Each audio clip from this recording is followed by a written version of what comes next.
সময়টা ২০১৬ সাল। একটি ছবি কাঁদিয়েছিল পুরো বিশ্বকে।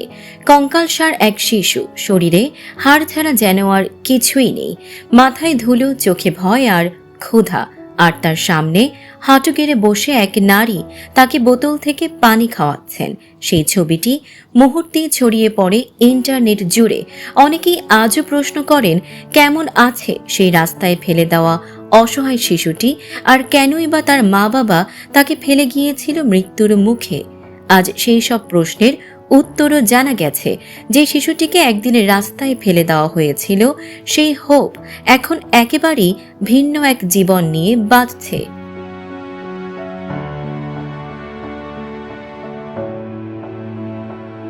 কানে শুনতে না পেলেও সর্বোচ্চ ভালো ফলাফল নিয়ে প্রাথমিক শিক্ষা শেষ করে মাধ্যমিক বিদ্যালয়ে ভর্তি হয়েছে, নতুন ভবিষ্যতের স্বপ্ন দেখছে। তবে এই গল্পের শুরুটা ছিল অত্যন্ত নির্মম।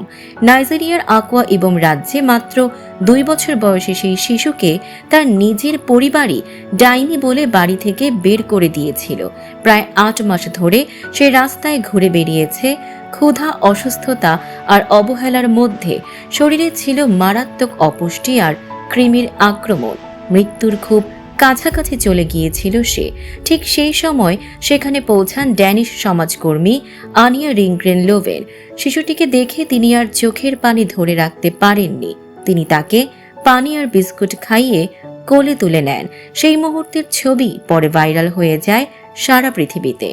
আনিয়া শিশুটির নাম দেন হোপ, অর্থাৎ আশা, কারণ তিনি বিশ্বাস করতেন এই শিশুটির জীবনে এখনো আশা বেঁচে আছে। হোপকে দ্রুত হাসপাতালে ভর্তি করা হয়। চিকিৎসা, রক্ত আর যত্নে ধীরে ধীরে মৃত্যুর দুয়ার থেকে ফিরে আসে ছোট্ট সেই শিশু। পরে আনিয়া এবং তার স্বামী তাকে দত্তক নেন এবং নিজেদের আশ্রয় কেন্দ্র ল্যান্ড অফ হোপে নিয়ে আসেন। একটি ভাইরাল ছবির পেছনে সেই কষ্টের গল্প আজ পরিণত হয়েছে আশার গল্পে। হোপ আজ শুধু একটি শিশুর নাম নয়, বরং প্রমাণ যে ভালোবাসা আর সহানুভূতি সত্যি একটি জীবন বদলে দিতে পারে।